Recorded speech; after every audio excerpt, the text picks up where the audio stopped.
route et en fait du code de la rue qui a remplacé dans la première décennie 2000, enfin qui n'a pas remplacé mais qui a été proposé dans les villes. Il y a le code de la rue qui se substitue au code de la route. Ici on est dans une zone 30 derrière. Dans une zone 30, la vitesse des véhicules elle est limitée à 30 km/h. Dans ce cas-là, toutes les chaussées de la zone 30 sont à double sens pour les cyclistes. Ça c'est depuis 2005.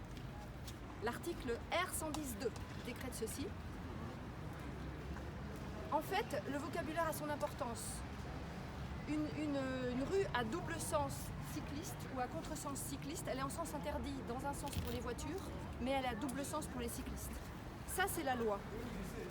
Alors, un maire peut prendre des dispositions contre cette loi, ce qui avait été fait d'ailleurs à Chaville à l'époque.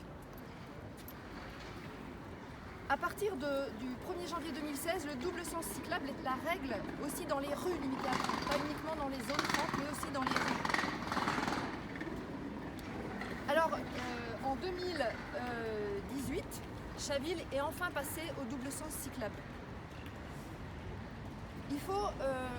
On pense qu'il faut faire de la pédagogie autour de ça, puisque quand on applique des nouvelles normes ou des nouvelles signalisations dans une ville sans faire de pédagogie, les gens ne comprennent pas. Ce qu'il faut savoir, c'est que la seule signalisation obligatoire, c'est le panonceau bleu en dessous du sens interdit qui signifie « sauf pour les cyclistes ». Il doit être ajouté ce panonceau bleu sous tous les panneaux de sens interdit et sous les interdictions de tourner à gauche ou à droite dans une rue en sens interdit aux autres véhicules. Il est par ailleurs souvent conseillé de mettre dans le sens autorisé à tout véhicule le panneau qui montre un carré bleu en indiquant qu'il y a des vélos qui peuvent venir dans l'autre sens, mais ce n'est pas obligatoire. Et la signalisation horizontale sur la chaussée, elle est utile mais pas obligatoire non plus. Elle se résume en général à des logos vélos peints sur la route.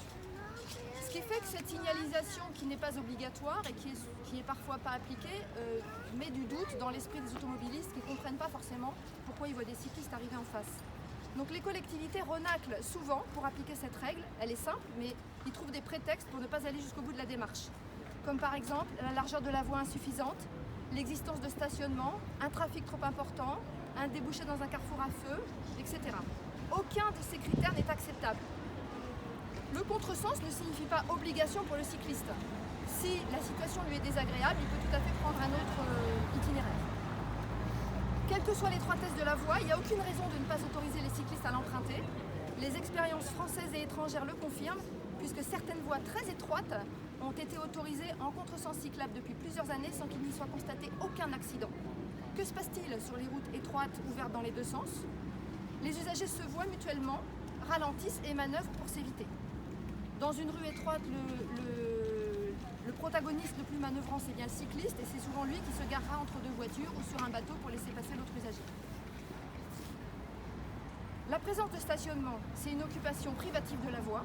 Il n'est en aucun cas une obligation. Donc s'il faut privilégier l'application d'une règle, alors c'est celle des doubles sens cyclables qui ressort d'un décret qu'il convient d'appliquer.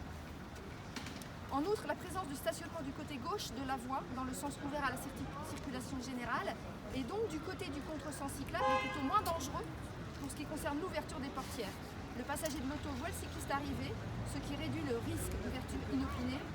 Et si l'ouverture se produit, le cycliste il est quand même dans le bon sens, il se prend le plat de la portière, qui se referme et ça se passe mieux. Même dans une rue à fort trafic, la co-visibilité des véhicules et du cycliste en contresens, c'est un gage de sécurité. Donc le double sens cyclable, je résume, le contresens cyclable, c'est absolument pas un danger, c'est plutôt une sécurité. L'expérience prouve que ça pacifie, ça fait ralentir les automobilistes qui en général quand ils voient arriver un cycliste n'ont absolument pas envie de l'écraser. Alors on peut parler aussi d'un autre type de zone, c'est le cas là, c'est les zones 20. Donc les zones 20, elles sont créées depuis le 30 juillet 2008 et c'est une zone de rencontre en fait. Dans ces zones, la priorité elle est donnée aux piétons qui n'ont pas l'obligation de circuler sur les trottoirs. La vitesse des véhicules motorisés elle est limitée à 20 km/h et le double sens cyclable devient la norme et pas l'exception. Donc ça, ce sont des choses qu'il faut absolument faire connaître puisqu'il y a de nombreux citoyens qui ne connaissent pas ça. Alors on veut aussi parler sur Chaville des parkings à vélo. Évidemment, il faut augmenter le nombre de parkings à vélo. C'est un réel avantage et ça mettra les gens sur les vélos d'arriver où on va faire ses courses, à la poste, etc. et de pouvoir stationner son vélo à proximité. Pour les habitations, il faut savoir que la loi numéro 2010, donc qui date de 2010, 788, elle porte engagement national de mesures destinées à faciliter le stationnement sécurisé des vélos dans les bâtiments d'habitation et de bureaux. Dès le moment où un parking est destiné aux automobilistes, il doit aussi comporter des places pour les vélos. C'est des choses à connaître et à faire savoir aussi. Et enfin, une petite interrogation. Est-ce que vous connaissez la différence entre un panneau carré et un panneau rond avec le logo vélo dedans? Un rond et un Oui. carré. Oui, bien sûr. Alors, quand le panneau est rond, la piste cyclable est obligatoire. Donc vous, en tant que cycliste, vous êtes obligé d'y aller. Quand le panneau est rectangulaire ou carré, la piste cyclable n'est pas obligatoire. Donc si quelqu'un vous hurle dessus parce que vous n'êtes pas sur la piste cyclable, c'est pas grave, vous êtes dans votre droit. Il faut aussi le savoir. Il y a beaucoup de gens qui ne connaissent pas le code de la route.